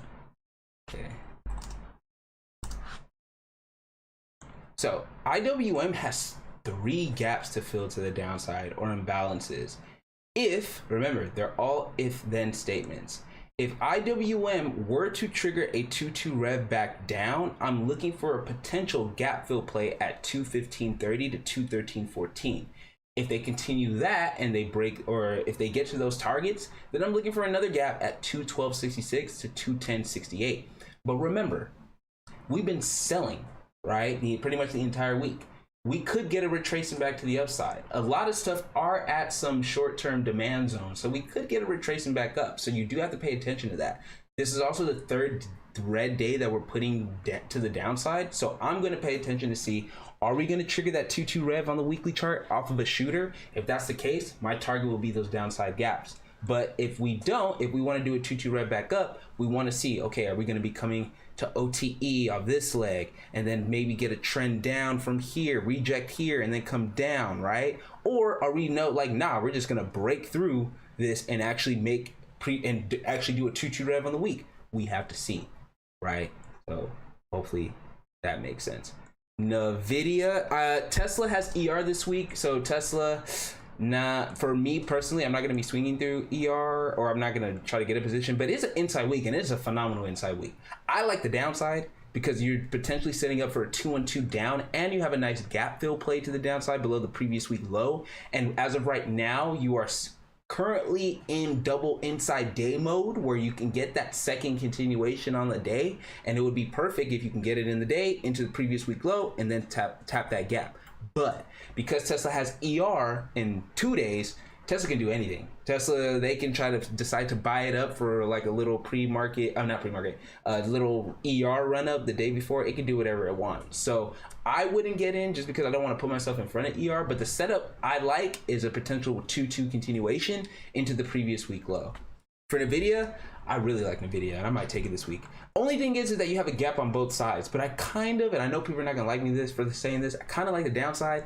But the only thing though is that Nvidia is at demand. So right here you have a little short-term demand that if they wanted to just pop up from, they can go back through the range. But if Nvidia want to do a 3-1-2 down into the previous week low, and then we could possibly target 112, 109, and I'd also like that for my shares if we can get down so I can buy some shares, you know what I'm saying? But I have a bias to the downside, and it's because of SMH. But given the fact that we've just been going 1, 2, 3, 4, 5 red days in a row, as soon as SMH gets a green day, they could want to buy it and reverse it back, not literally through the range, but just to give it a little retracement back up. But short-term bearish to the downside for Nvidia, for me. All right, that's pretty much, I think that's all the questions that I see. And yeah, I was planning to get off of here at 1 p.m. Pacific, so we've been here for about an hour and 52 minutes. Any other questions? How do you guys feel? Did you guys like it? Was I able to help? Was this helpful at all? One of the reasons why I did it, because I know this week caught a lot of people off guard. Oh, S&P 500 put in the worst day since April, put in the worst red day since 2022. Like, when you hear headlines like that, it's, oh my gosh.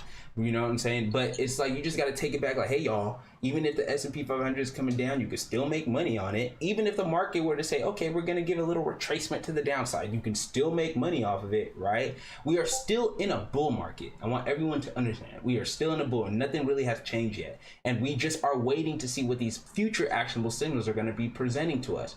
Yes, we can take these retracements. Yes, we can take these 2 revs on the week. You can buy puts, y'all.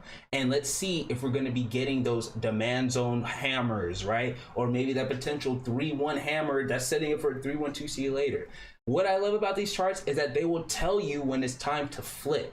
Right? The beauty of it, as long as you do the homework, you are marking your gaps, you are marking your levels, you are looking at the actionable signals, you are seeing what type of trend we are in. Because if we go down and you zoom out and you're like, wait, but we were in a bullish trend, right? Then that 2 down day might actually be a viable dip for you to take it back to the upside. All right? The charts are always going to give you clues. As long as you do your homework, you are going to make money in this market. And even if you lose money, that money, you are going to make it back. I promise y'all, a lot of people on the server can tell you the same thing because they've been able to be profitable and successful well.